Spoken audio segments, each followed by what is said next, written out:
Story Bugs! Hello and welcome to Storytime. I'm really glad you're here because I got a request to read this beautiful book called The Little Prince. I'll show you the picture. And if you have any books you want us to read, let me know. We'll try to read them. This story was written by a French author, and now French is a beautiful language and I don't know how to speak it, but I'm going to try to say his name. This book is written by Antoine de Saint-Exupéry, and it was translated into English by Richard Howard. So I'm going to read this story. And there's only a few pictures, but I'll make sure to show you when it's time. Chapter 1. Once, when I was 6, I saw a magnificent picture in a book about the jungle called True Stories. It showed a boa constrictor swallowing a wild beast. Here is a copy of the picture. In the book, it said, boa constrictors swallow their prey whole without chewing. Afterwards, they are no longer able to move and they sleep during the 6 months of their digestion. In those days, I thought a lot about jungle adventures and eventually managed to make my first drawing using a colored pencil. My drawing number 1 looked like this. What do you think that is? I showed the grown-ups my masterpiece, and I asked them if my drawing scared them. They answered, "Why be scared of a hat?" My drawing was not a picture of a hat. It was a picture of a boa constrictor digesting an elephant. Then I drew the inside of the boa constrictor so the grown-ups could understand. They always need explanations. My drawing number 2 looked like this.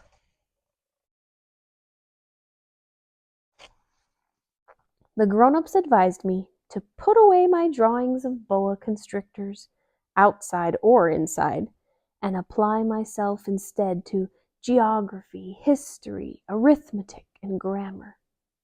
That is why I abandoned, at the age of 6, a magnificent career as an artist.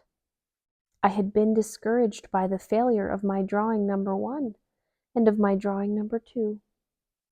Grown-ups never understand anything by themselves, and it's exhausting for children to have to provide explanations over and over again.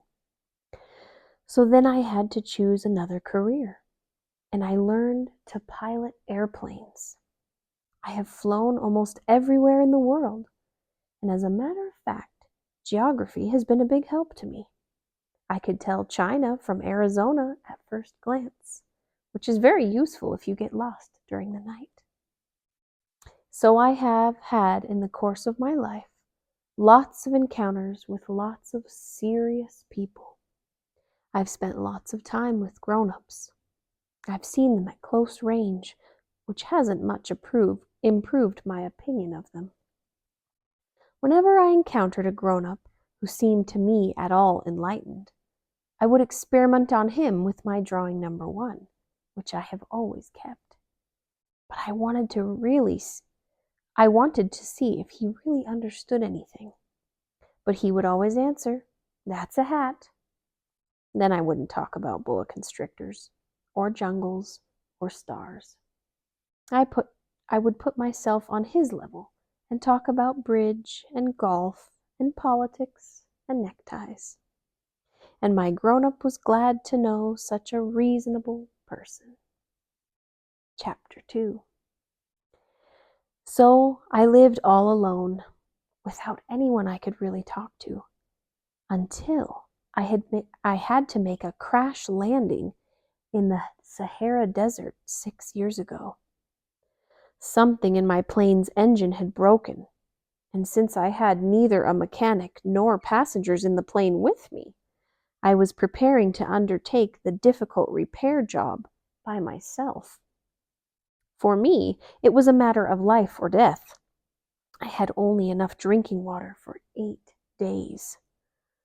The first night, then, I went to sleep on the sand, 1,000 miles from any inhabited country. I was more isolated than a man shipwrecked on a raft in the middle of the ocean. You can imagine my surprise when I was awakened at daybreak by a funny little voice saying, "Please, draw me a sheep." What? Draw me a sheep. I leaped up as if I had been struck by lightning. I rubbed my eyes hard. I stared, and I saw an extraordinary little fellow staring back at me very seriously. Here's the best portrait I managed to make of him later on.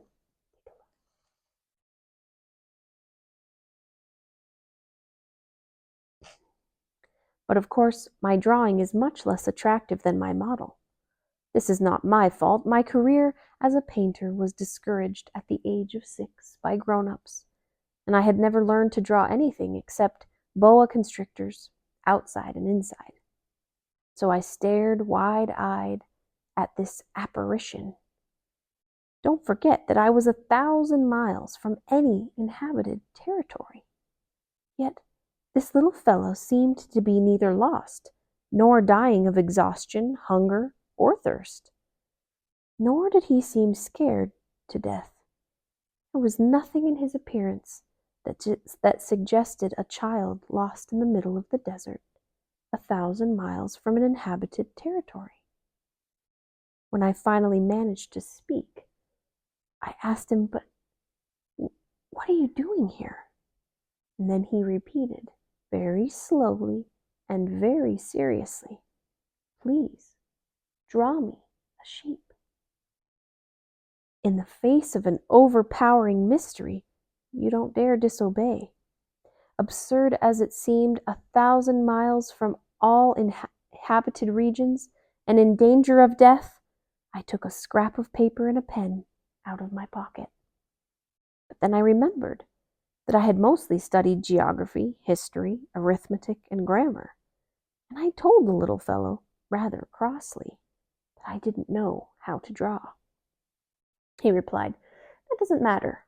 Draw me a sheep." Since I had never drawn a sheep, I made him one of only 2 drawings I knew how to make. The one of the boa constrictor from the outside, and I was astounded to hear the little fellow answer, No, I don't want an elephant inside a boa constrictor. A boa constrictor is very dangerous, and an elephant would get in the way. Where I live, everything is small. I need a sheep. Draw me a sheep." So then I made a drawing. He looked at it carefully, then he said, "No, this one is already quite sick. Make another." Here's the little one. I made another drawing. My friend gave me a kind, indulgent smile. "You can see for yourself. That's not a sheep, it's a ram. It has horns."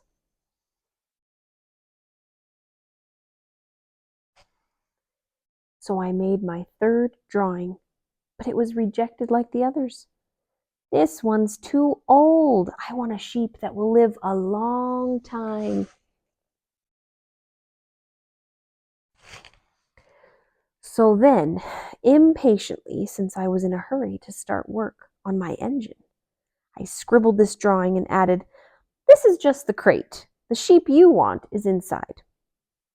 But I was amazed to see my young critic's face light up. "That's just the kind I wanted.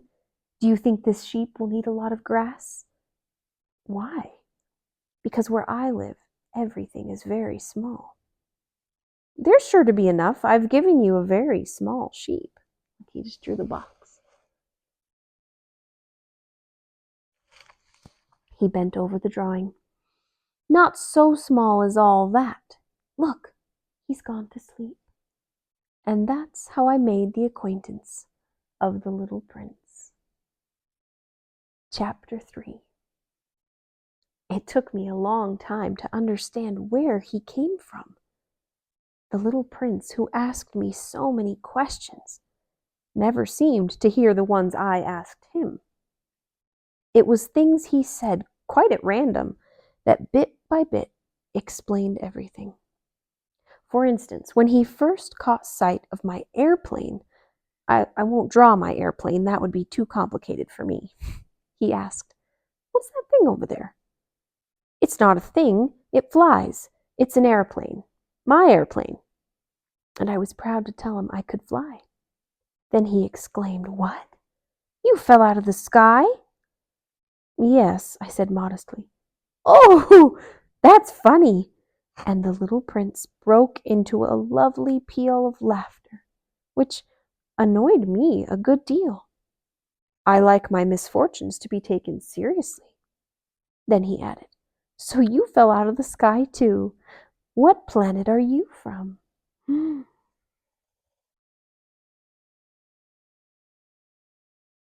planet.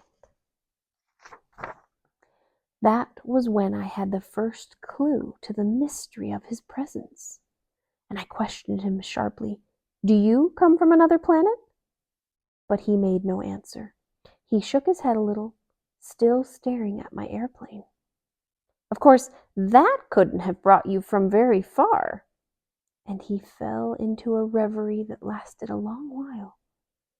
Then, taking my sheep out of his pocket, he plunged into contemplation of his treasure. You can imagine how intrigued I was by this hint about other planets. I tried to learn more. "Where do you come from, little fellow? Where is this 'where I live' of yours? Where will you be taking my sheep?" After a thoughtful silence, he answered, "The good thing about the crate you've given me is that he can use it for a house after dark." "Of course, and if you're good, I'll give you a rope to tie him up during the day and a stake to tie him to." This proposition seemed to shock the little prince. "Tie him up? What a funny idea!" "But if you don't tie him up, he'll wander off somewhere and get lost." My friend burst out laughing again. "Where could he go?" "Anywhere, straight ahead." Then the little prince remarked quite seriously, "Even if he did, everything's so small where I live." And he added, perhaps a little sadly, "Straight ahead, you can't go very far." That was how I had learned a second very important thing, which was that the planet he came from was hardly bigger than a house. That couldn't surprise me much. I knew very well that except for huge planets like Earth, Jupiter, Mars, and Venus, which have been given names, there are hundreds of others that are sometimes so small it's very difficult to see them through a telescope. Here's a telescope right here.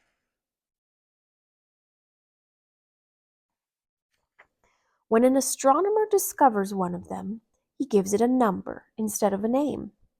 For instance, he would call it Asteroid 325.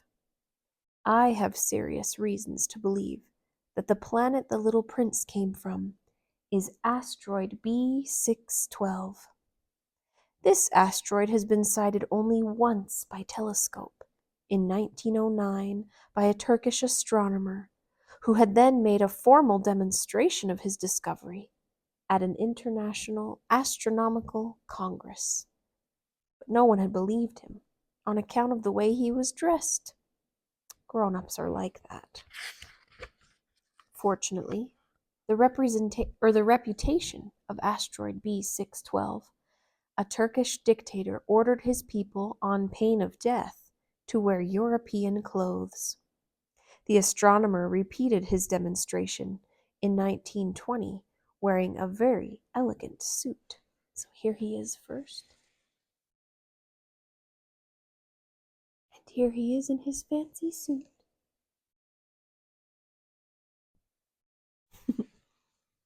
And this time, everyone believed him. If I've told you these details about asteroid B612, and if I've given you its number, it is on account of the grown-ups. Grown-ups like numbers. When you tell them about a new friend, they never ask questions about what really matters. They never ask, what does his voice sound like? What games does he like best? Does he collect butterflies? They ask, how old is he? How many brothers does he have? How much does he weigh? How much money does his father make? Only then do they think they know him. If you tell grown-ups, I saw a beautiful red brick house with geraniums at the windows and doves on the roof, they won't be able to imagine such a house. You have to tell them, I saw a house worth 100,000 francs. Then they exclaim, what a pretty house! So if you tell them, the proof of the little prince's existence is that he was delightful, that he laughed, and that he wanted a sheep. Take a look at that little prince again.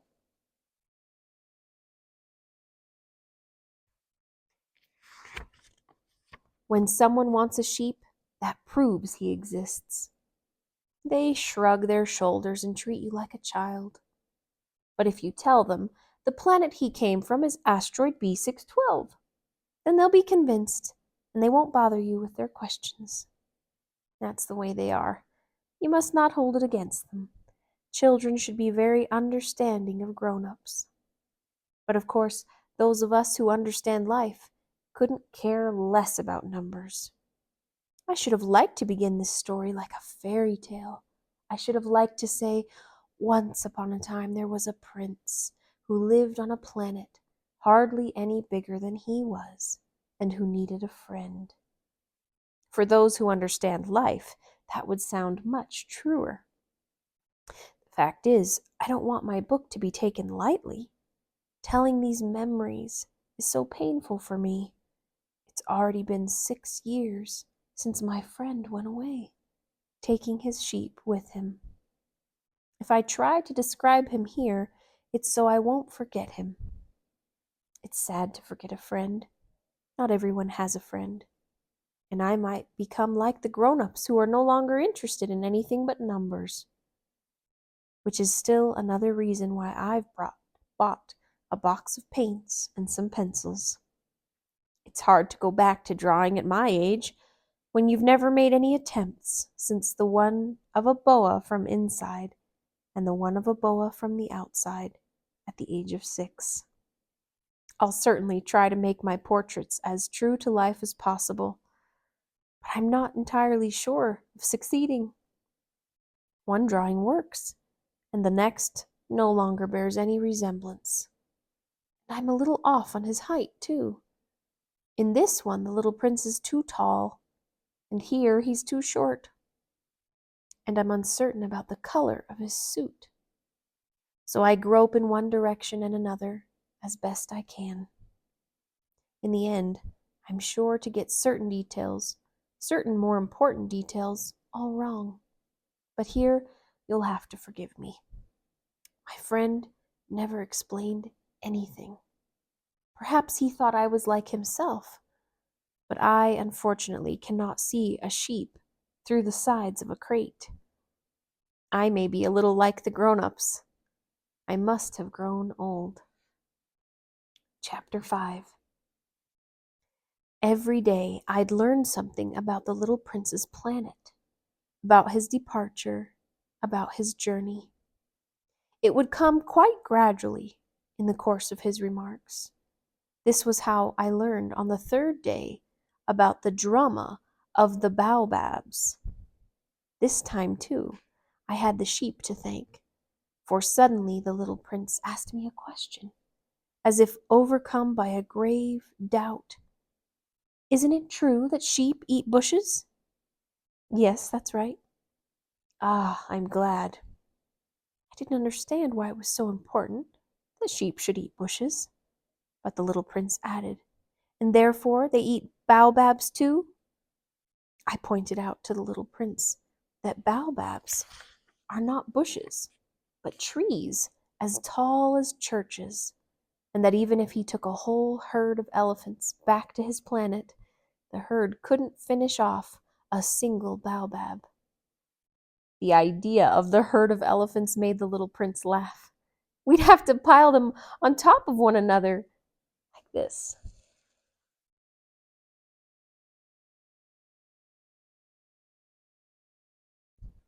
but he observed perceptively, before they grow big, baobabs start out by being little. True enough. But why do you want your sheep to eat little baobabs? He answered. Oh, come on, you know. As if we were talking about something quite obvious. I was forced to make a great mental effort to understand this problem all by myself. And in fact, on the little prince's planet, there were, as on all planets, good plants and bad plants. The good plants come from good seeds, and the bad plants from bad seeds. But the seeds are invisible. They sleep in the secrecy of the ground until one of them decides to wake up. Then it stretches and begins to sprout, quite timidly at first, a charming, harmless little twig reaching towards the sun. If it's a radish seed or a rose bush seed, you can let it sprout all it likes. But if it's the seed of a bad plant, you must pull the plant right away as soon as you can recognize it. As it happens, there were terrible seeds on the little prince's planet, baobab seeds. The planet's soil was infested with them. Now, if you attend to a baobab too late, you can never get rid of it again. It overgrows the whole planet. Its roots pierce right through. And if the planet is too small, and if there are too many baobabs, they make it burst into pieces. It's a question of discipline, the little prince told me later on. When you've finished washing and dressing each morning, you must tend your planet. You must be sure to pull the baobabs regularly, as soon as you can tell them apart from the rose bushes, which they closely resemble when they're very young. It's very tedious work, but very easy. There he is, picking out the baobabs.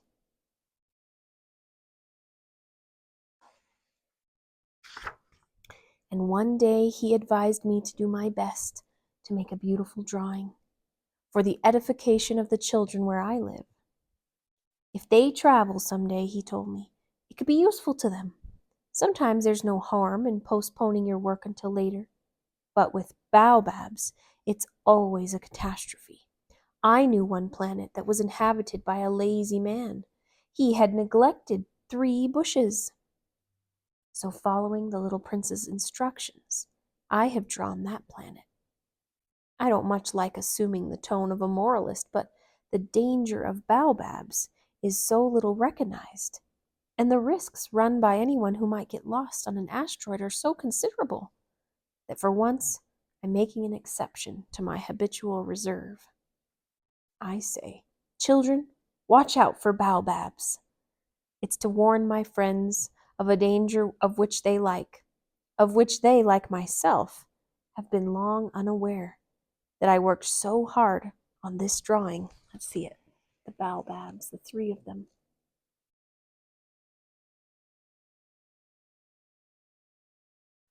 The lesson I'm teaching is worth the trouble. You may be asking, why are there no other drawings in this book as big as the drawings of the baobabs? There's a simple answer. I tried, but I couldn't manage it. When I drew the baobabs, I was inspired by a sense of urgency. Chapter 6. Oh, little prince. Gradually, this is how I came to understand your sad little life. For a long time, your only entertainment was the pleasure of sunsets. I learned this new detail on the morning of the 4th day, when you told me, I really like sunsets. Let's go look at one now. But we have to wait. What for? For the sun to set. At first you seemed quite surprised, and then you laughed at yourself and you said to me, I think I'm still at home. Indeed, when it's noon in the United States, the sun, as everyone knows, is setting over France. If you could fly to France in 1 minute, you could watch the sunset. Unfortunately, France is much too far. But on your tiny planet, all you had to do was move your chair a few feet, and you would watch the twilight whenever you wanted to. One day I saw the sun set 44 times. And a little later you added, you know, when you're feeling very sad, sunsets are wonderful. On the day of the 44 times, oh, this is the author speaking. On the day of the 44 times, were you feeling very sad? But the little prince didn't answer. Chapter 7. On the 5th day, thanks again to the sheep, another secret of the prince's life was revealed to me.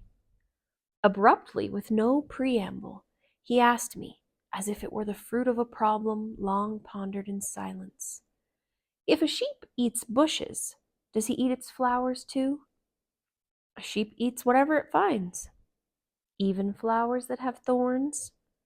Yes, even flowers that have thorns. Then what good are thorns? I didn't know. At the moment, I was very busy trying to unscrew a bolt that was jammed in my engine. I was quite worried, for my plane crash was beginning to seem extremely serious, and the lack of drinking water made me fear the worst. What good are thorns? The little prince never let go of a question once he had asked it. I was annoyed by my jammed bolt, and I answered without thinking. Thorns are no good for anything. They're just flowers' way of being mean. Oh!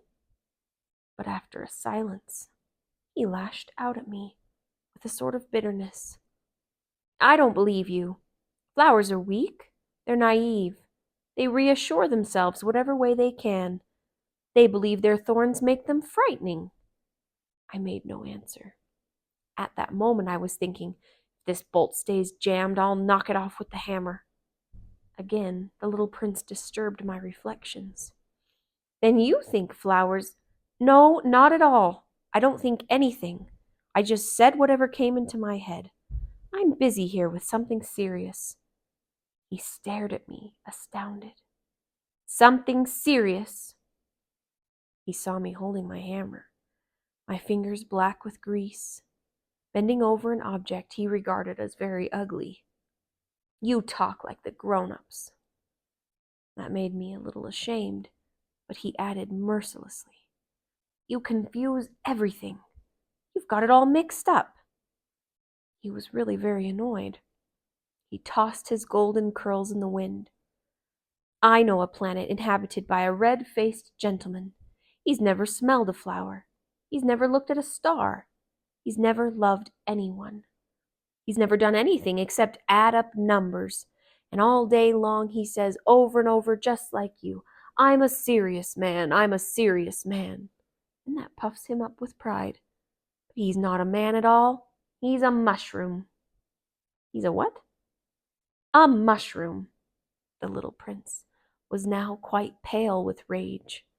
For millions of years, flowers have been producing thorns.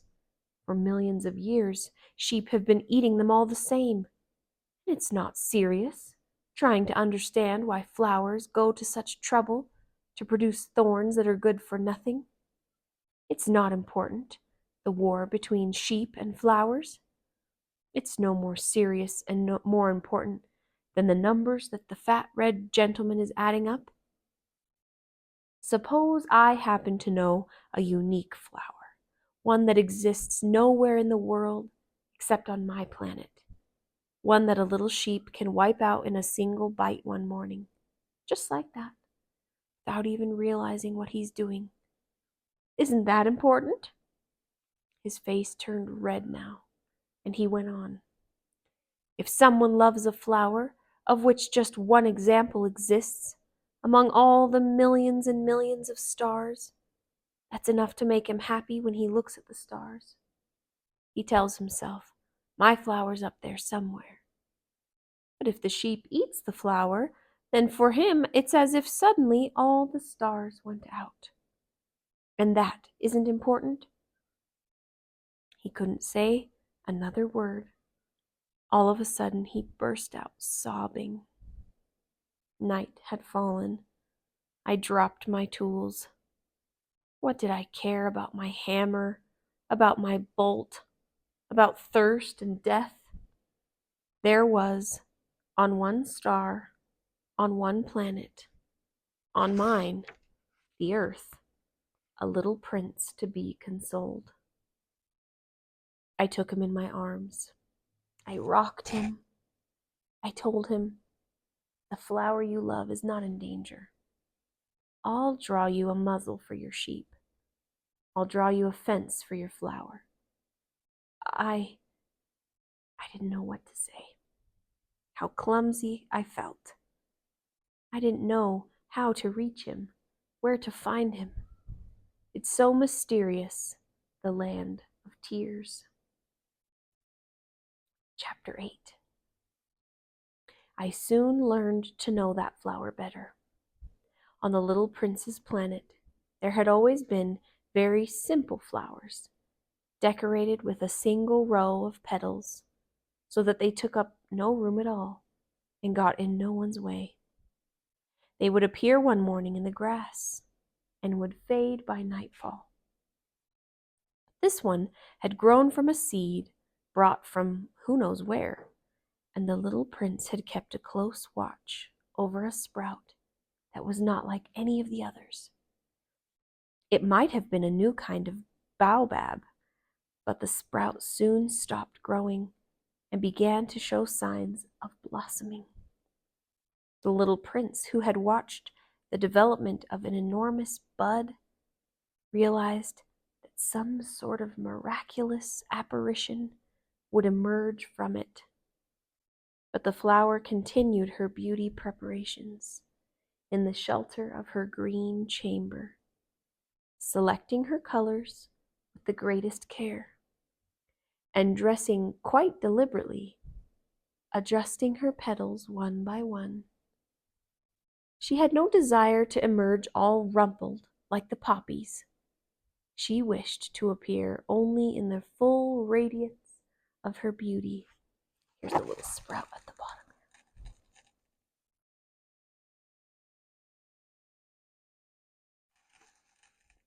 Oh yes, she was quite vain, and her mysterious adornment had lasted days and days.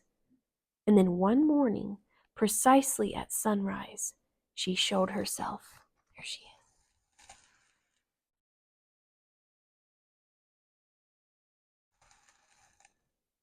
And after having labored so painstakingly, she yawned and said, I'm hardly awake. Forgive me, I'm still all untidy. But the little prince couldn't contain his admiration. How lovely you are. Aren't I?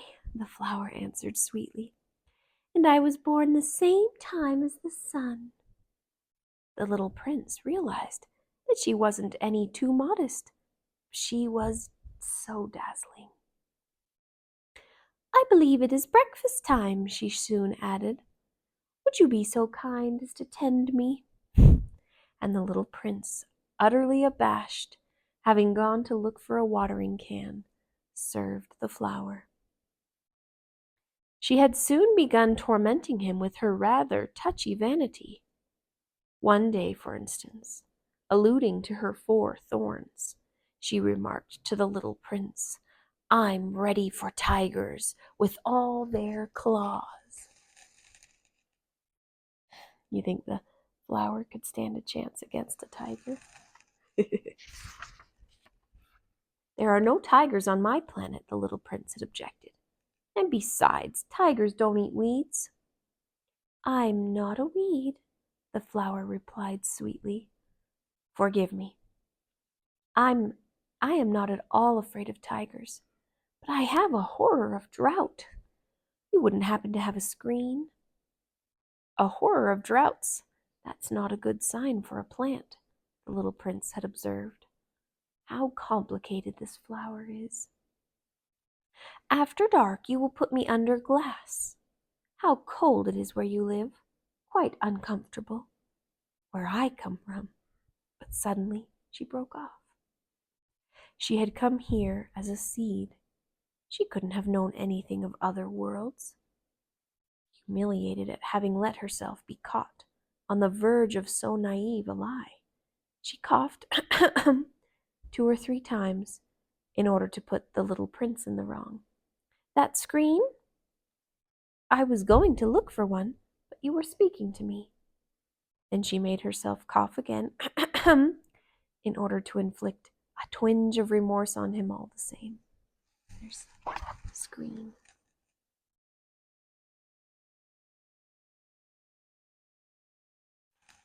So the little prince, despite all the goodwill of his love, had soon come to mistrust her. He had taken seriously certain inconsequential remarks and had grown very unhappy. "I shouldn't have listened to her," he confided to me one day. "You must never listen to flowers. You must look at them and smell them. Mine perfumed my planet, but I didn't know how to enjoy that.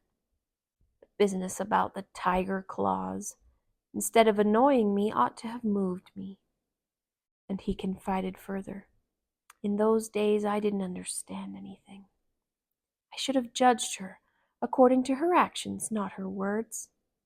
She perfumed my planet and lit up my life. I should never have run away. I ought to have realized the tenderness underlying her silly pretensions. Flowers are so contradictory, but I was too young to know how to love her." Chapter 9. In order to make his escape, I believe he took advantage of a migration of wild birds.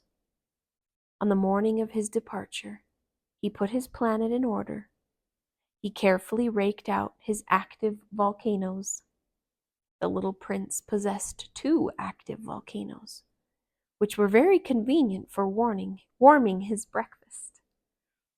He also possessed 1 extinct volcano, but as he said, "You never know." So he raked out the extinct volcano too. If they are properly raked out, volcanoes burn gently and regularly without eruptions. Volcanic eruptions are like fires in a chimney. Of course, on our Earth, we are much too small to rake out our volcanoes.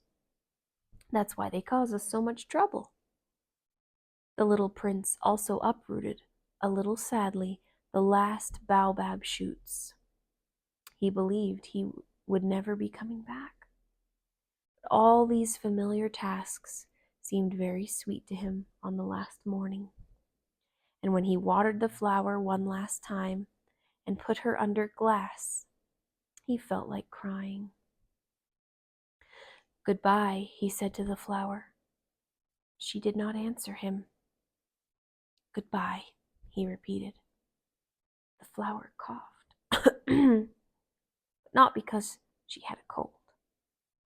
"I've been silly," she told him at last. "I ask your forgiveness. Try to be happy." He was surprised that there were no reproaches.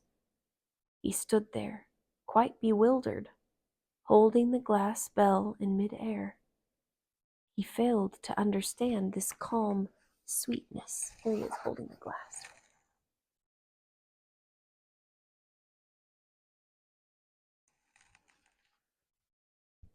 "Of course I love you," the flower told him. "It was my fault you never knew. It doesn't matter, but you were just as silly as I was. Try to be happy. Put that glass thing down.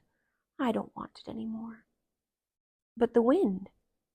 "My cold isn't that bad. The night air will do me good. I'm a flower." "But the animals?"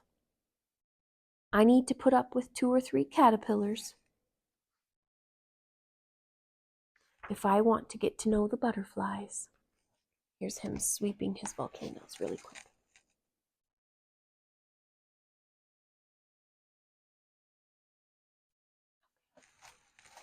So she says, "I need to put up with 2 or 3 caterpillars if I want to get to know the butterflies. Apparently they're very beautiful. Otherwise, who will visit me? You'll be far away. As for the big animals, I'm not afraid of them. I have my own claws." And she naively showed her 4 thorns. Then she added, Don't hang around like this. It's irritating. You made up your mind to leave. Now go. For she didn't want him to see her crying. She was such a proud flower. The fourth planet belonged to a businessman. This person was so busy that he didn't even raise his head when the little prince arrived. "Hello," said the little prince. "Your cigarette's gone out." 3 and 2 make 5. 5 and 7, 12. 12 and 3, 15. Hello. 15 and 7, 22. 22 and 6, 28. No time to light it again. 26 and 5, 31. Whew. That amounts to 501,622,731. 500 million what? You're still there? 501 million. I don't remember. I have so much work to do. I'm a serious man. I can't be bothered with trifles. 2 and 5, 7. 501 million what? Repeated the little prince, who had never in his life let go of a question once he had asked it. The businessman raised his head. For the 54 years I've inhabited this planet, I've been interrupted only 3 times. The first time was 22 years ago, when I was interrupted by a beetle that had fallen onto my desk from God knows where. It made a terrible noise, and I made 4 mistakes in my calculations. The second time was 11 years ago, when I was interrupted by a fit of rheumatism. I don't get enough exercise. I haven't time to take strolls. I'm a serious person. The third time is right now. Where was I? 501 million. Million what? The businessman realized he had no hope of being left in peace. Here he is right here.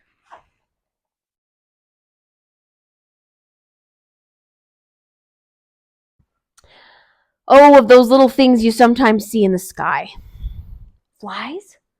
No, the little shiny things. Bees? No, those little golden things that make lazy people daydream. Now, I'm a serious person. I've no time for daydreaming.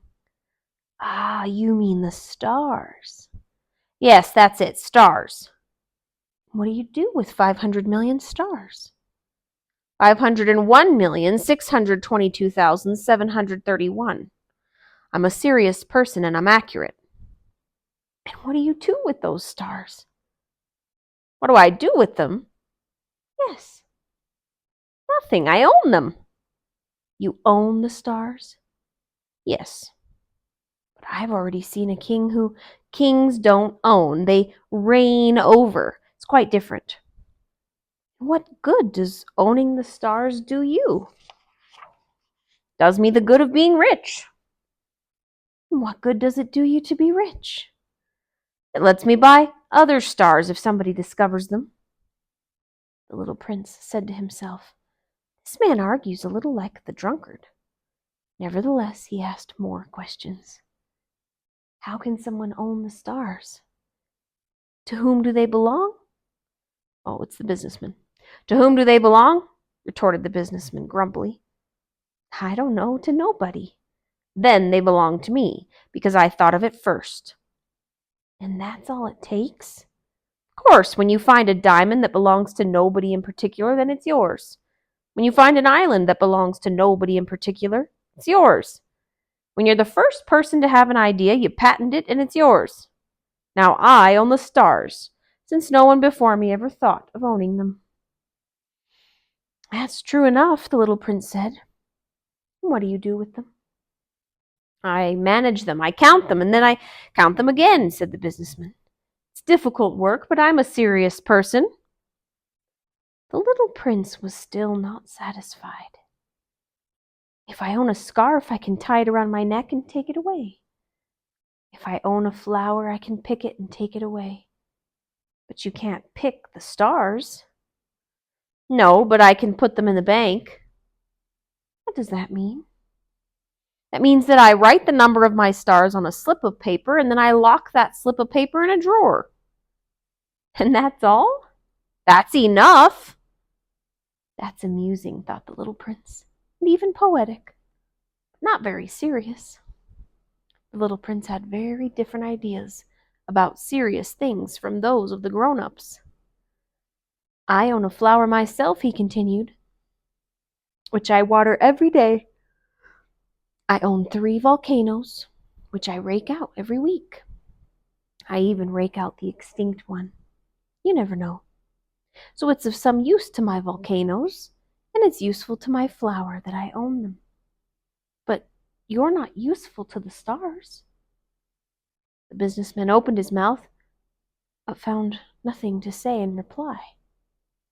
And the little prince went on his way. Grown-ups are certainly quite extraordinary, was all he said to himself as he continued on his journey. Chapter 14. The 5th planet was very strange. It was the smallest of all. There was just enough room for a street lamp and a lamplighter. The little prince couldn't quite understand what use a street lamp and a lamplighter could be up there in the sky, on a planet without any people and not a single house. However, he said to himself, it's quite possible that this man is absurd, but he's less absurd than the king, and the very vain man, the businessman, and the drunkard. At least his work has some meaning. When he lights his lamp, it's as if he's bringing one more star to life, one more flower. When he puts out the lamp, that sends the flower or the star to sleep, which is a fine occupation, and therefore truly useful. There's the lamplighter right there. And the little sunshine. It's kind of like a red sun, you see that one? When the little prince reached this planet, he greeted the lamplighter respectfully. Good morning. Why have you just put out your lamp? Orders, the lamplighter answered. Good morning. What orders are those? To put out my street lamp. Good evening. And he lit his lamp again. But why have you just lit your lamp again? Orders. I don't understand, said the little prince. There's nothing to understand, said the lamplighter. Orders are orders. Good morning. And he put out his lamp. And he wiped his forehead with a red checkered handkerchief. It's a terrible job I have. It used to be reasonable enough. I put the lamp out mornings and lit it after dark. I had the rest of my day for my own affairs, and the rest of the night for sleeping. And since then, orders have changed? Orders haven't changed, the lamplighter said. That's just the trouble. Year by year, the planet is turning faster and faster, and orders haven't changed. Which means that now the planet revolves once a minute, and I don't have an instant's rest. I light my lamp and turn it out once every minute. That's funny. Your days here are 1 minute long. It's not funny at all, the lamplighter said. You and I have already been talking to each other for a month. A month? Yes, 30 minutes, 30 days. Good evening. And he lit his lamp. The little prince watched him, growing fonder and fonder of this lamplighter, who was so faithful to orders. He remembered certain sunsets that he himself used to follow in other days, merely by shifting his chair. He wanted to help his friend. You know, I can show you a way to take a rest whenever you want to. I always want to rest, the lamplighter said, for it is possible to be faithful and lazy at the same time. The little prince continued, Your planet is so small that you can walk around it in 3 strides. All you have to do is walk more slowly, and you'll always be in the sun. When you want to take a rest, just walk, and the day will last as long as you want it to. What good does that do me, the lamplighter said, when the one thing in life I want to do is sleep? Then you're out of luck, said the little prince. I am, said the lamplighter. Good morning. And he put out his lamp. Now that man, the little prince said to himself as he continued on his journey, That man would be despised by all the others, by the king, by the very vain man, by the drunkard, by the businessman. Yet he's the only one who doesn't strike me as ridiculous. Perhaps it's because he's thinking of something besides himself. He heaved a sigh of regret and said to himself, "That man is the only one I might have made my friend. But his planet is really too small.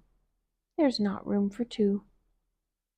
What the little prince dared not admit was that he most regretted leaving that planet because it was blessed with 1,440 sunsets every 24 hours. The little prince likes sunsets, remember? Chapter 15. The sixth planet was 10 times bigger than the last. It was inhabited by an old gentleman who wrote enormous books.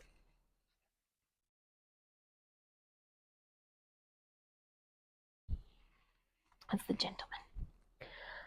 "Ah, here comes an explorer," he exclaimed, when he caught sight of the little prince, who was feeling a little winded and sat down on the desk. He had already traveled so much and so far. "Where do you come from?" the old gentleman asked him. "What's that big book?" asked the little prince. "What do you do with it?" "I'm a geographer," the old gentleman answered. "And what's a geographer?" "A scholar who knows where the seas are, and the rivers, the cities, the mountains, and the deserts." "That is very interesting," the little prince said. "Here at last is someone who has a real profession." And he gazed around him at the geographer's planet. He had never seen a planet so majestic. "Your planet is very beautiful," he said. "Does it have any oceans?" "I couldn't say," said the geographer. "Oh," the little prince was disappointed. "And mountains?" "I couldn't say," said the geographer. "And cities and rivers and deserts?" "I couldn't tell you that either," the geographer said. "But you're a geographer." "That's right," said the geographer. "But I'm not an explorer. There's not one explorer on my planet. A geographer doesn't go out to describe cities, rivers, mountains, seas, oceans, and deserts. A geographer's too important to go wandering about.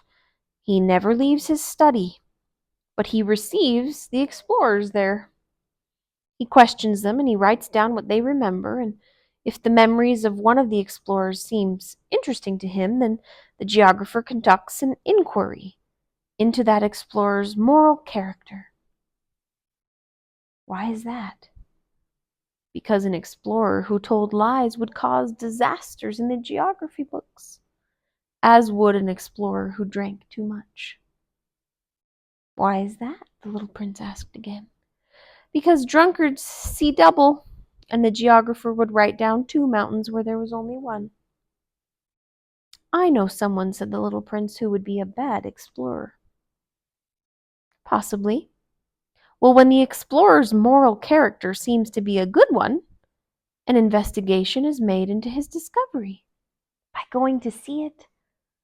"No, that would be too complicated.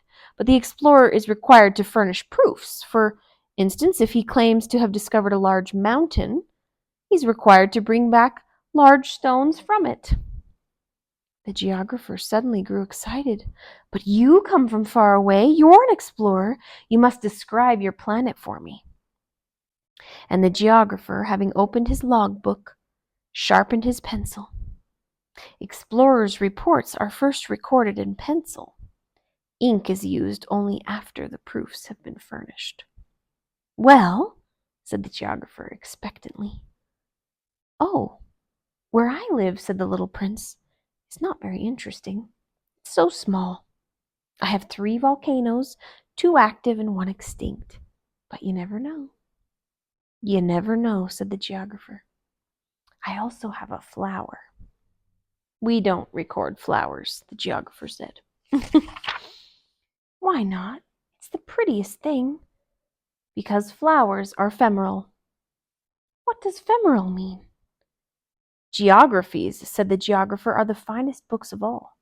They never go out of fashion. It is extremely rare for a mountain to change position. It is extremely rare for an ocean to be drained of its water. We write eternal things. But extinct volcanoes can come back to life, the little prince interrupted. What does femoral mean? Femoral mean? Whether volcanoes are extinct or active comes down to the same thing for us, said the geographer. For us, what counts is the mountain. That doesn't change. But what does femoral mean?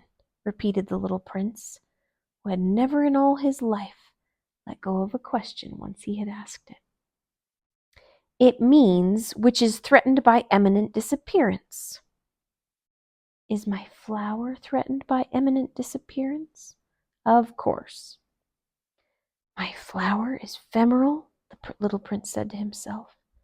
She has only 4 thorns with which to defend herself against the world, and I've left her all alone where I live.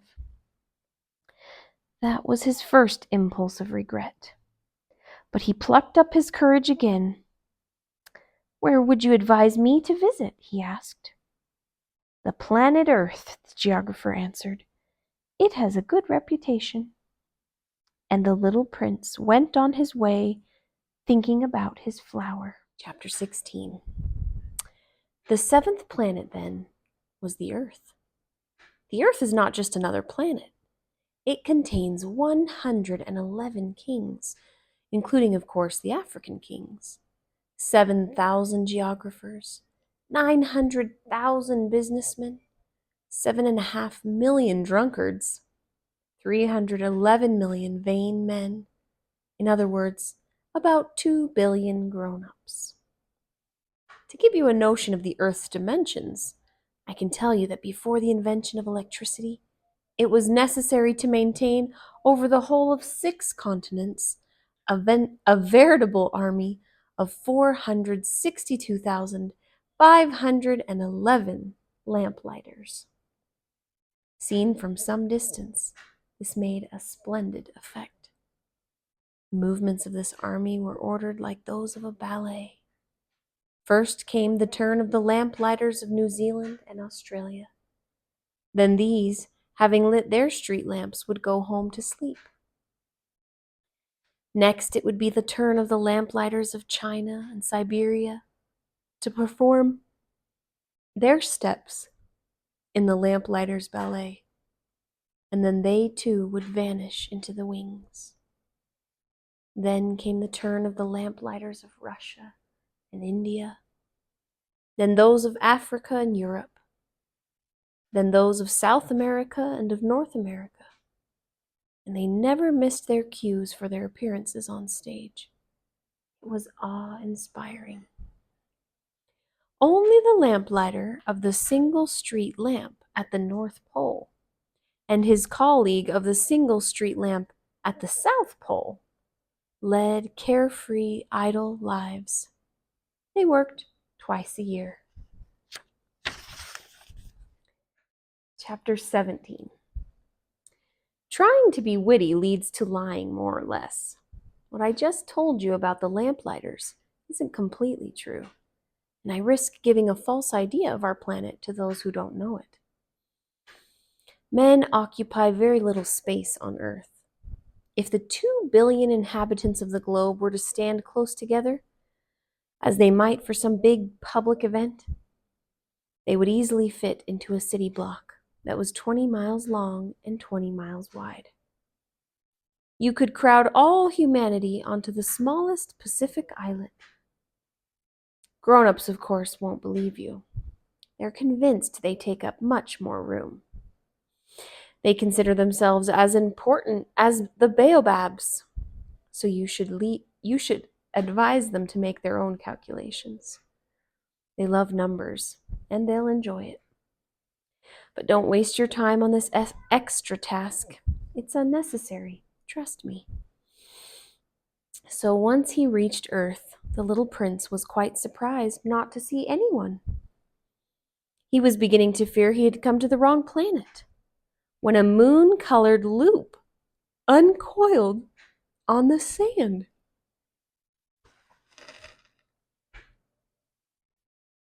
Is it that little green thing that he's talking about? I can't tell.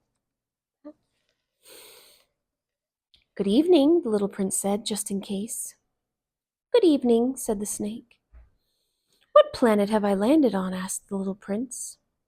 On the planet Earth, in Africa, the snake replied. Ah, and are there no people on Earth? It's the desert here. There are no people in the desert. Earth is very big, said the snake.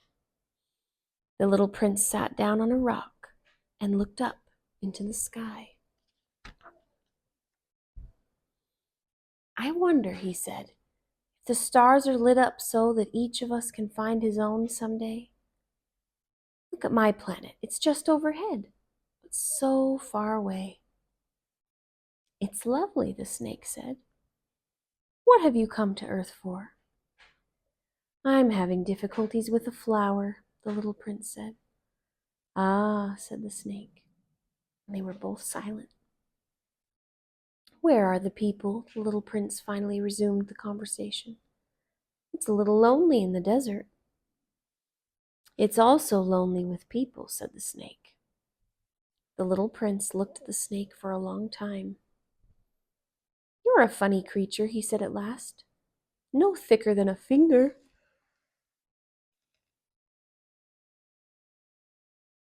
He's on the floor, you see. But I'm more powerful than a king's finger, the snake said. The little prince smiled. You're not very powerful. You don't even have feet. You couldn't travel very far. I can take you further than a ship, the snake said. He coiled around the little prince's ankle like a golden bracelet. Anyone I touch, I send back to the land from which he came, the snake went on. But you're innocent, and you come from a star. The little prince made no reply. I feel sorry for you, being so weak on this granite earth, said the snake. I can help you someday. If you grow too homesick for your planet, I can... Oh, I understand what you mean, said the little prince. Why do you always speak in riddles? I solve them all, said the snake, and they were both silent. Chapter 18. The little prince crossed the desert and encountered only one flower. A flower with 3 petals. A flower of no consequence. Good morning, said the little prince. Good morning, said the flower. Where are the people? The little prince inquired politely. The flower had one day seen a caravan passing. People? There are 6 or 7 of them, I believe, in existence. I caught sight of them years ago, but you never know where to find them. The wind blows them away. They have no roots, which hampers them a good deal. Goodbye, said the little prince. Goodbye, said the flower, little red flower. Chapter 19. The little prince climbed a high mountain. The only mountains he had ever known were the 3 volcanoes which came up to his knee, and he used the extinct volcano as a footstool. From a mountain as high as this one, he said to himself, I'll get a view of the whole planet and all the people on it. But he saw nothing but rocky peaks as sharp as needles. Hello, he said, just in case. Hello, hello, hello, the echo answered. Who are you? Asked the little prince. Who are you? Who are you? Who are you?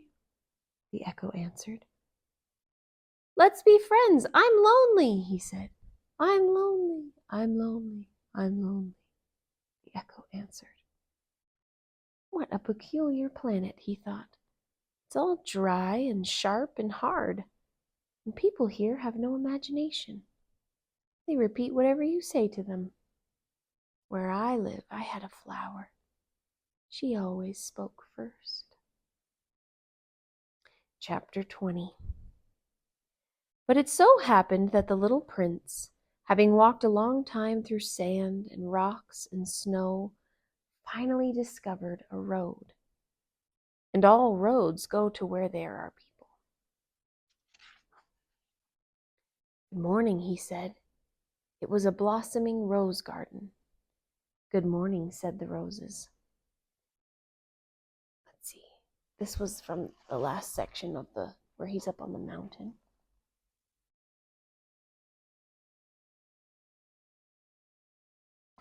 And now he found a rose garden.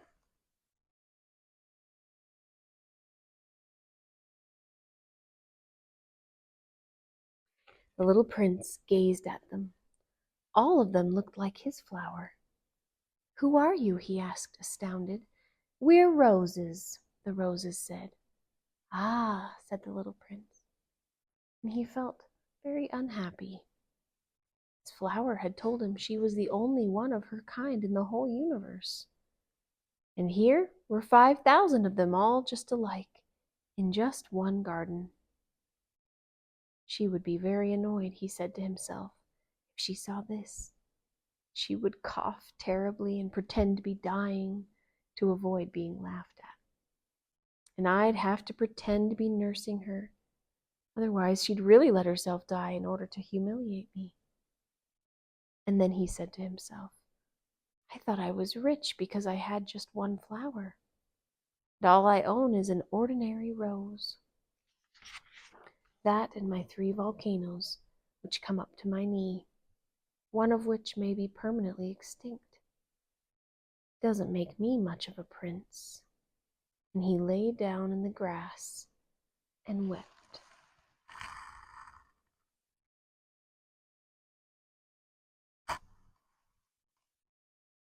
Chapter 21. It was then that the fox appeared. Good morning, said the fox. Good morning, the little prince answered politely, though when he turned around he saw nothing. I'm here, the voice said, under the apple tree. Who are you? The little prince asked. Very pretty. I'm a fox, the fox said. Come and play with me, the little prince proposed. I'm feeling so sad. I can't play with you, the fox said. I'm not tamed. There's the fox.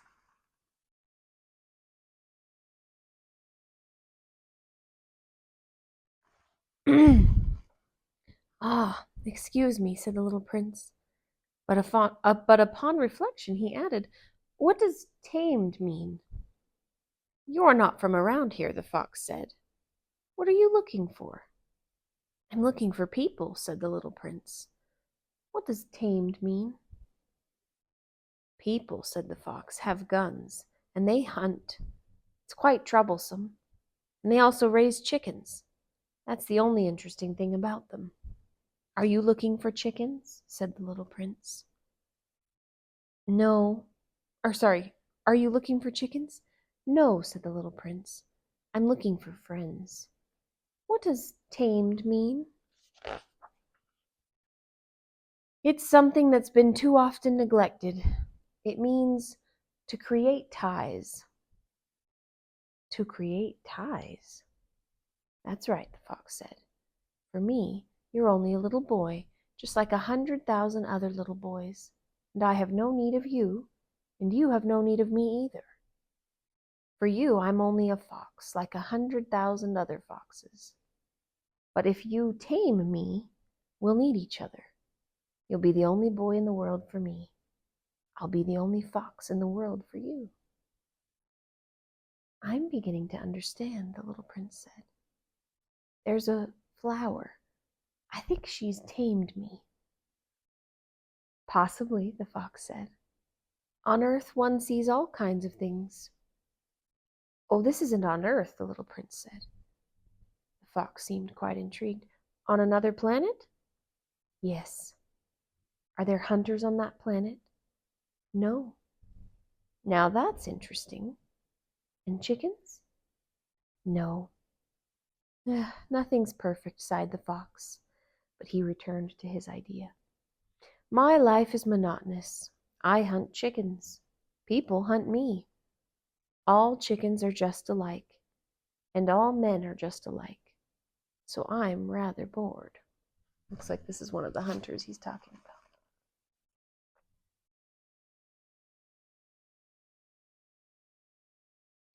But if you tame me, my life will be filled with sunshine. I'll know the sound of footsteps that will be different from all the rest. Other footsteps send me back underground. Yours will call me out of my burrow like music. And then look, you see the wheat fields over there? I don't eat bread. For me, wheat is of no use whatever. Wheat fields say nothing to me, which is sad. You have hair the color of gold, so it will be wonderful once you've tamed me. The wheat, which is golden, will remind me of you, and I'll love the sound of the wind in the wheat. The fox fell silent and stared at the little prince for a long while. Please, tame me, he said. I'd like to, the little prince replied, but I haven't much time. I have friends to find and so many things to learn. The only things you can learn are the things you tame, said the fox. People haven't time to learn anything. They buy things ready-made in stores. But since there are no stores where you can buy friends, people no longer have friends. If you want a friend, tame me. What do I have to do? Asked the little prince. You have to be very patient, the fox answered. First, you'll sit down a little ways away from me, over there in the grass. I'll watch you out of the corner of my eye, and you won't say anything. Language is the source of misunderstandings. But day by day, you'll be able to sit a little closer. The next day, the prince returned. It would have been better to return at the same time, the fox said. For instance, if you come at 4 in the afternoon, I'll begin to be happy by 3. The closer it gets to 4, the happier I'll feel. By 4, I'll be all excited and worried. I'll discover what it costs to be happy. But if you come at any old time, I'll never know when I should prepare my heart. There must be rights. What's a right? Asked the prince. That's another thing that's too often neglected, said the fox. It's the fact that one day is different from the other days, 1 hour from the other hours. My hunters, for example, have a right. They dance with the village girls on Thursdays. So Thursdays is a wonderful day. I can take a stroll all the way to the vineyards. If the hunters danced whenever they chose, the days would just all be alike, and I'd have no holiday at all.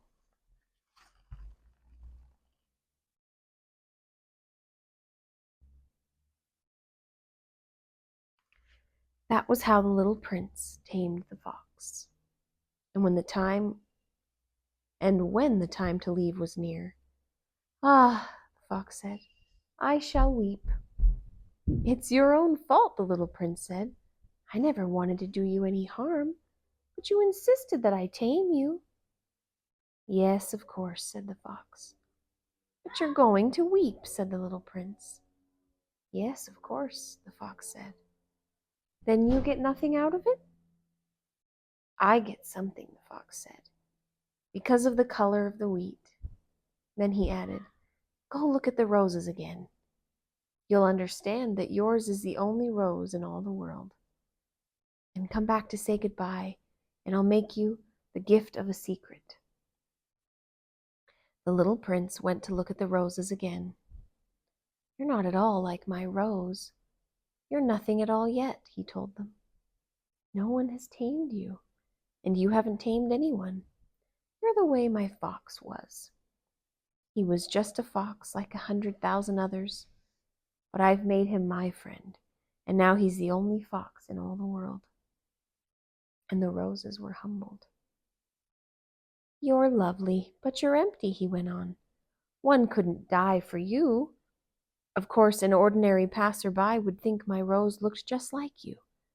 But my rose, all on her own, is more important than all of you together, since she's the one I've watered, since she's the one I put under glass, since she's the one I sheltered behind a screen, since she's the one for whom I killed the caterpillars, except the 2 or 3 for butterflies, since she's the one I listened to when she complained, or when she boasted, or even when sometimes she said nothing at all. She's my rose. And he went back to the fox. Goodbye, he said. Goodbye, said the fox. Here is my secret. It's quite simple. One sees clearly only with the heart. Anything essential is invisible to the eyes. Anything essential is invisible to the eyes, the little prince repeated in order to remember. It's the time you spent on your rose that makes your rose so important. It's the time I spent on my rose, the little prince repeated in order to remember. People have forgotten this truth, the fox said. You mustn't forget it. You must become responsible forever for what you've tamed. You are responsible for your rose. I'm responsible for my rose, the little prince repeated in order to remember. Chapter 22. Good morning, said the little prince. Good morning, said the railway signalman. What is it that you do here? Asked the little prince. I sort the travelers into bundles of 1,000, the signalman said. I dispatch the trains that carry them, sometimes to be right, sometimes to the left. And a brightly lit train, roaring like thunder, shook the signalman's cabin. What a hurry they're in, said the little prince. What are they looking for? Not even the engineer on the locomotive knows, the signalman said. And another brightly lit express train thundered by in the opposite direction. Are they coming back already? Asked the little prince.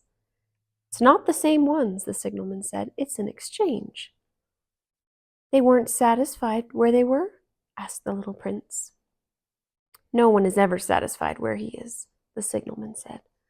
And a third brightly lit express train thundered past. Are they chasing the first travelers? Asked the little prince. They're not chasing anything, the signalman said. They're sleeping in there, or else they're yawning. Only the children are pressing their noses against the window panes. Only the children know what they're looking for, said the little prince. They spend their time on a rag doll, and it becomes very important. And if it's taken away from them, they cry. They're lucky, the signalman said. Chapter 23. Good morning, said the little prince. Good morning, said the shopkeeper. This was a shopkeeper who sold pills invented to quench thirst. Swallow 1 a week, and you no longer feel any need to drink. Why do you sell these pills? They save so much time, the shopkeeper said. Experts have calculated that you can save 53 minutes a week. And what do you do with those 53 minutes? Whatever you like. If I had 53 minutes to spend as I liked, the little prince said to himself, I'd walk very slowly towards a water fountain.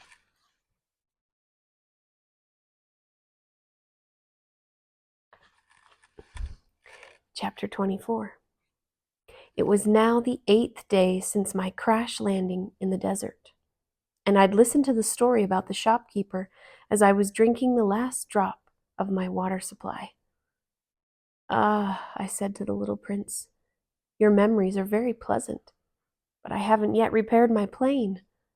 I have nothing left to drink, and I, too, would be glad to walk very slowly towards a water fountain. My friend the fox told me, little fellow, this has nothing to do with the fox. Why? Because we're going to die of thirst. The little prince didn't follow my reasoning and answered me, It's good to have had a friend, even if you were going to die. Myself, I'm very glad to have had a fox for a friend. He doesn't realize the danger, I said to myself. He's never hungry or thirsty. A little sunlight is enough for him.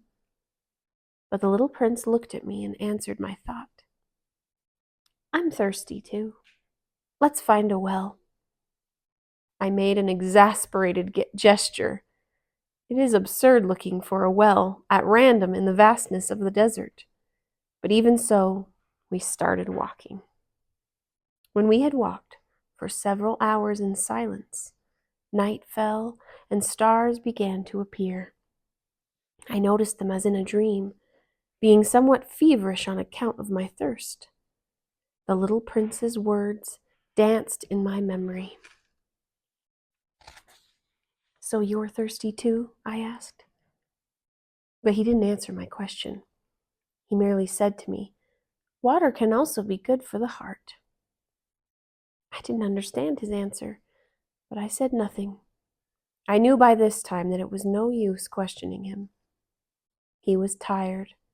He sat down. I sat down next to him. And after a silence, he spoke again. The stars are beautiful because of a flower you don't see. And I answered, yes, of course. And without speaking another word, I stared at the ridges of sand in the moonlight. The desert is beautiful, the little prince added. And it was true. I've always loved the desert. You sit down on a sand dune. You see nothing. You hear nothing. And yet something shines. Something sings in that silence. What makes the desert beautiful, little prince said, is that it hides a well somewhere. I was surprised by suddenly understanding that mysterious radiance of the sands. When I was a little boy, I lived in an old house, and there was a legend that a treasure was buried in it somewhere. Of course, no one was ever able to find the treasure. Perhaps no one even searched. But it cast a spell over that whole house. My house hid a secret in the depths of its heart. Yes, I said to the little prince, whether it's a house or the stars or the desert, what makes them beautiful is invisible. I'm glad, he said, you agree with my fox. And the little prince was falling asleep.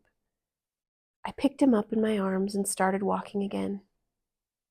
I was moved. It was as if I was carrying a fragile treasure. It actually seemed to me there was nothing more fragile on earth. By the light of the moon, I gazed at that pale forehead, those closed eyes, those locks of hair trembling in the wind. And I said to myself, what I'm looking at is only a shell. What's most important is invisible. As his lips parted in a half smile, I said to myself again, what moves me so deeply about this sleeping little prince is his loyalty to a flower. The image of a rose shining within him, like the flame within a lamp, even when he's asleep. And I realized that he was even more fragile than I had thought. Lamps must be protected. A gust of wind can blow them out. And walking on like that, I found the well at daybreak. Chapter 25. The little prince said, people start out in express trains. They no longer know what they're looking for. Then when they get all excited and rush around in circles, and he added, it's not worth the trouble. The well we had come to was not at all like the wells of the Sahara. The wells of the Sahara are no more than holes dug in the sand. This one looked more like a village well. But there was no village here. I thought I was dreaming. It's strange, I said to the little prince. Everything is ready. The pulley, the bucket, and the rope. He laughed, grasped the rope, and set the pulley working. And the pulley groaned the way an old weather vane groans when the wind has been asleep a long time. Hear that, said the little prince. We've awakened this well, and it's singing. I didn't want him to tire himself out. "Let me do that," I said to him. "It's too heavy for you." Slowly I hoisted the bucket to the edge of the well. I set it down with great care.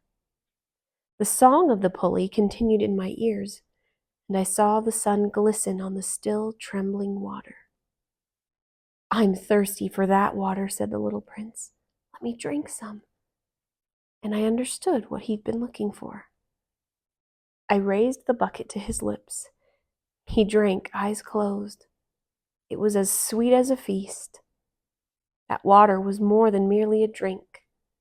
It was born of our walk beneath the stars, of the song of the pulley, of the effort of my arms. It did the heart good, like a present. When I was a little boy, the Christmas tree lights, the music of midnight mass, the tenderness of people's smiles made up in the same way the whole radiance of the Christmas present I received. "People where you live," said the little prince said, "grow 5,000 roses in one garden, yet they don't find what they're looking for." "They don't find it," I answered. "And yet what they're looking for could be found in a single rose or a little water." "Of course," I answered.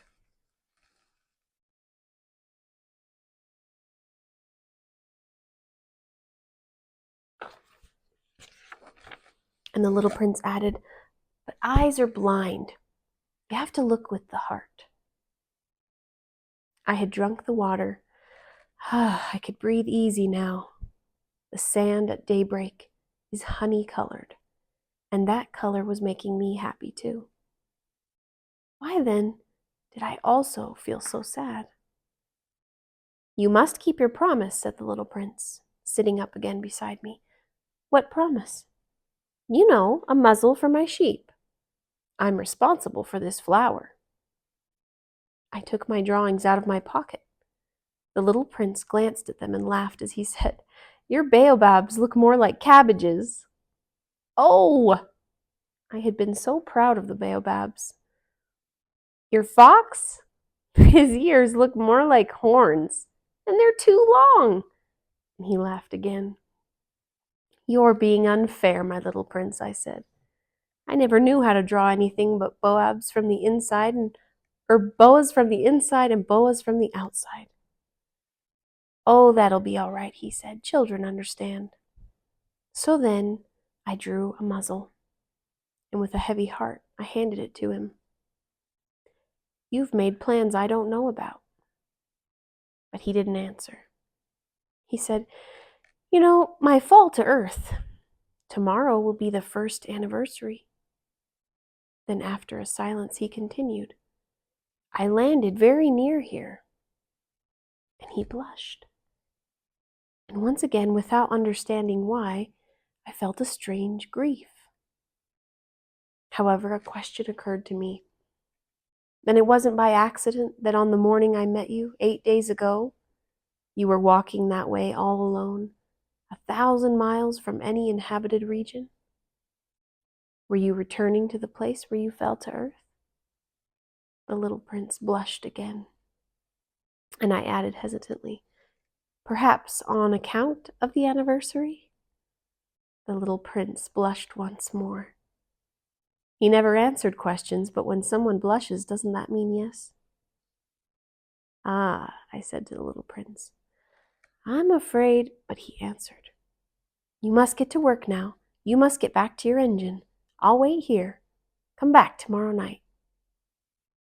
But I wasn't reassured. I remembered the fox. You risk tears if you let yourself be tamed. Chapter 26. Beside the well, there was a ruin, an old stone wall. When I came back from my work the next evening, I caught sight of my little prince from a distance. He was sitting on top of the wall, legs a-dangling, and I heard him talking. "Don't you remember," he was saying, "this isn't exactly the place." Another voice must have answered him, for he replied, "Oh yes, it is. It's the right day, but this isn't the place." I continued walking towards the wall. I still could neither see nor hear anyone. Yet the little prince answered again. Of course, you'll see where my tracks begin on the sand. Just wait for me there. I'll be there tonight. I was 20 yards from the wall and still saw no one. Then the little prince said, after a silence, Your poison is good? You're sure it won't make me suffer long? I stopped short, my heart pounding, but I still didn't understand. Now go away, the little prince said. I want to get down from here. Then I looked down towards the foot of the wall and gave a great start. There, coiled in front of the little prince, was one of those yellow snakes that can kill you in 30 seconds. As I dug into my pocket for my revolver, I stepped back, but at the noise I made, the snake flowed over the sand like a trickling fountain, and without even hurrying, slipped away between the stones with a faint metallic sound. I reached the wall just in time to catch my little prince in my arms, his face white as snow. What's going on here? You're talking to snakes now? I had loosened the yellow scarf he always wore. I had moistened his temples and made him drink some water. And now I didn't dare ask him anything more. He gazed at me with a very serious expression and put his arms round my neck. I felt his heart beating like a dying bird's when it's been shot. He said to me, I'm glad you found what was the matter with your engine. Now you'll be able to fly again.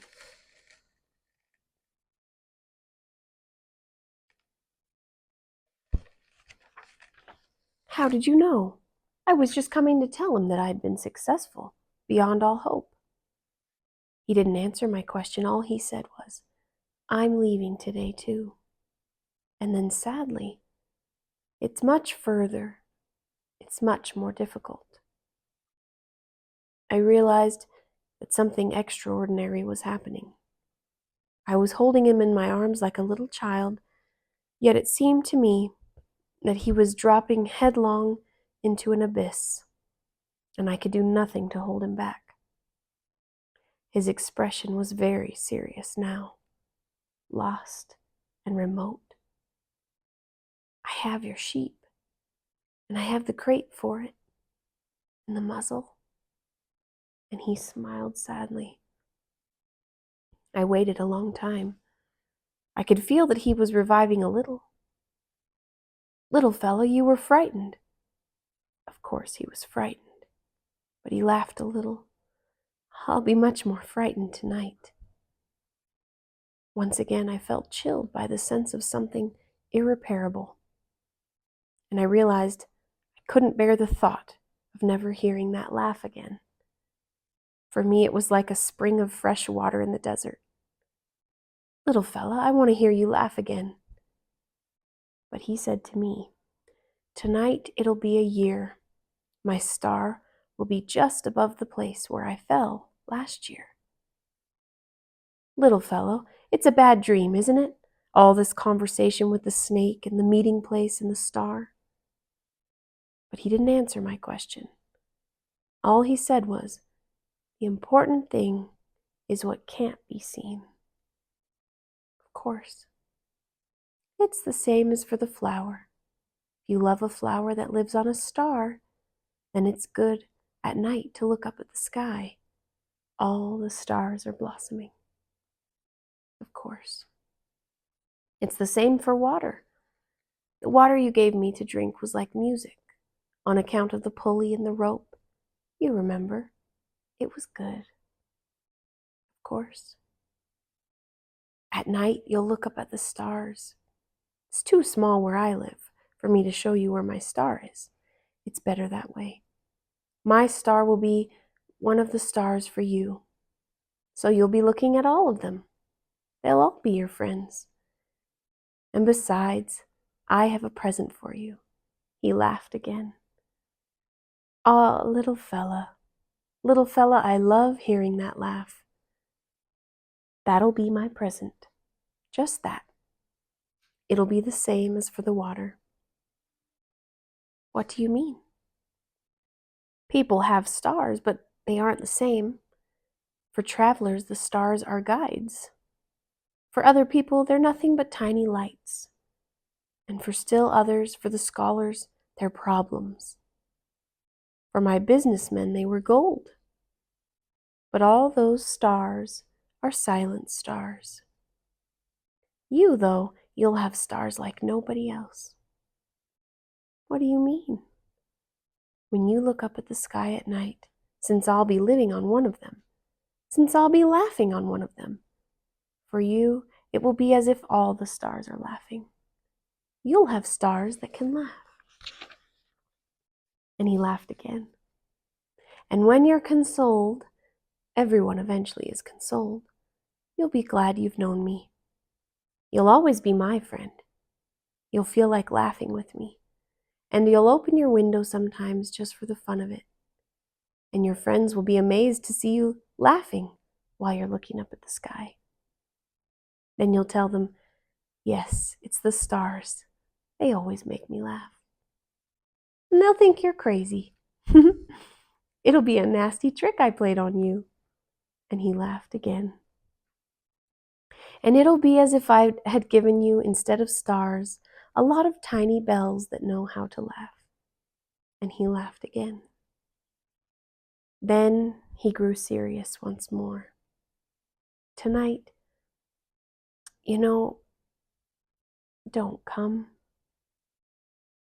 I won't leave you. It'll look as if I'm suffering. It'll look a little as if I'm dying. It'll look that way. Don't come to see that. It's not worth the trouble. I won't leave you. But he was anxious. I'm telling you this on account of the snake. He mustn't bite you. Snakes are nasty sometimes, they just bite for fun. I won't leave you. But something reassured him. It's true, they don't have enough poison for a second bite. That night, I didn't see him leave. He got away without making a sound. When I managed to catch up with him, he was walking fast with determination. All he said was, you're here. And he took my hand, but he was still anxious. You were wrong to come. You'll suffer. I'll look as if I'm dead, and that won't be true. I said nothing. You understand, it's too far. I can't take this body with me, it's too heavy. I said nothing. But it'll be like an old abandoned shell. There's nothing sad about an old shell. I said nothing. He was a little disheartened now, but he made one more effort.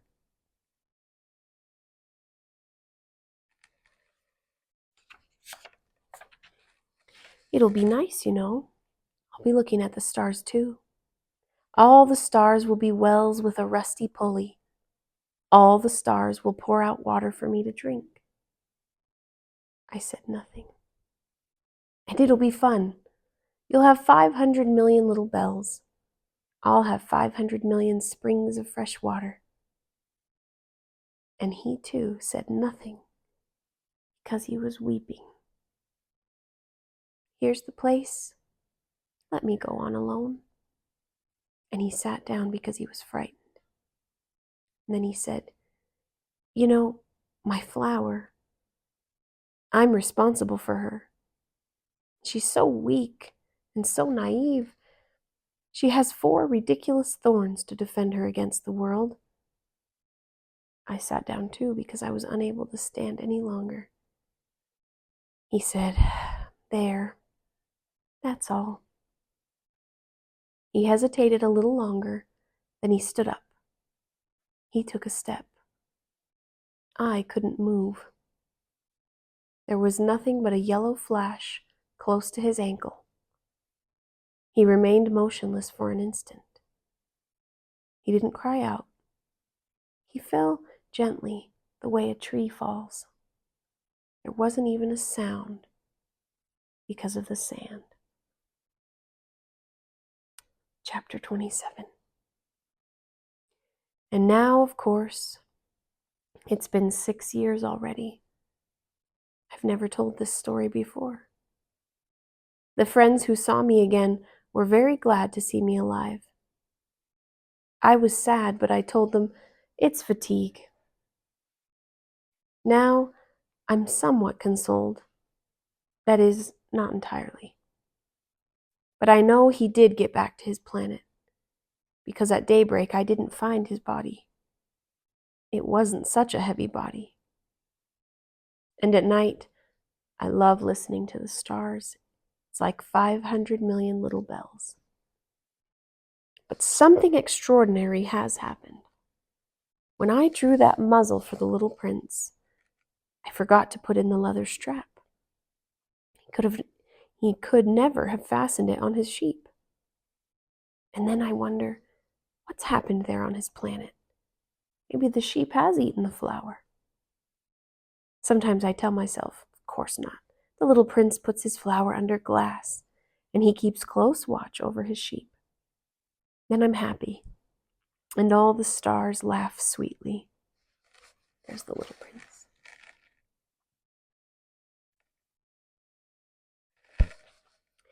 Sometimes I tell myself, anyone might be distracted once in a while, and that's all it takes. One night he forgot to put her under glass, or else the sheep got out without making any noise during the night. Then the bells are all changed into tears. It's all a great mystery for you who love the little prince too. As for me, nothing in the universe can be the same if somewhere, no one knows where, a sheep we never saw has or has not eaten a rose. Look up at the sky. Ask yourself, has the sheep eaten the flower or not? And you'll see how everything changes, and no grown-up will ever understand how such a thing could be so important.